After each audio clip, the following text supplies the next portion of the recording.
સુરેન્દ્રનગરના વઢવાણમાં એક મહિલા મંડળ અનેક મહિલાઓએ ઘર આંગણે રોજગારી આપી રહ્યું છે। અથાણા, મસાલા, ફરસાણ, મીઠાઈ જેવી વસ્તુઓ બનાવી મહિલાઓ આવક મેળવી આત્મનિર્ભર બની રહી છે। જોઈએ આ ખાસ રિપોર્ટમાં।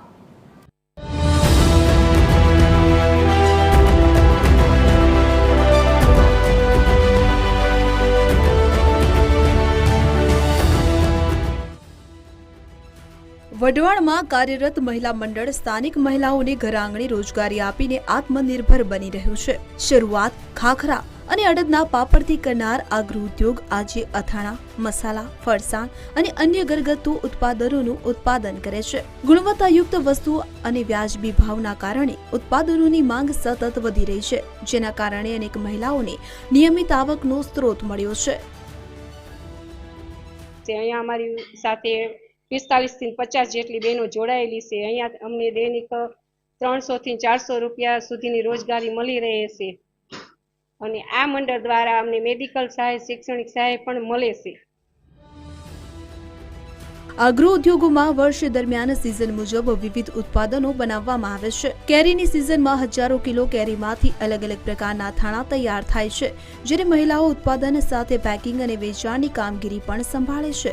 અહીં કામ કરતી બહેનોને રોજિંદી આવક મળતા તેઓ પોતાના પરિવારની આર્થિક જવાબદારીઓમાં પણ સહભાગી બની રહી છે।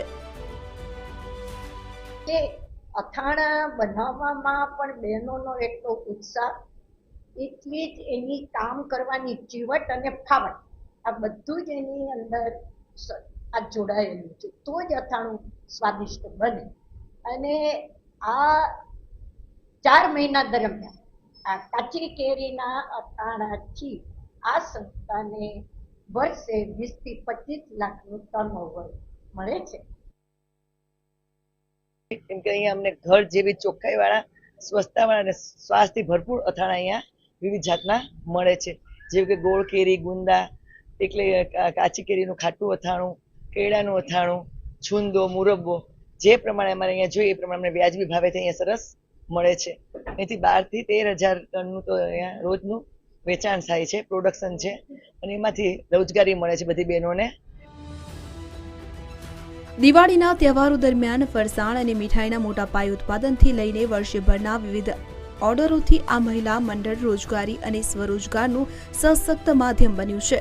આ ગૃહ ઉદ્યોગ અનેક મહિલાઓ માટે રોજગારી અને આત્મવિશ્વાસનું કેન્દ્ર બન્યો છે। રાજેશ બહુરાશી, TV 13 ગુજરાતી, સુરેન્દ્રનગર।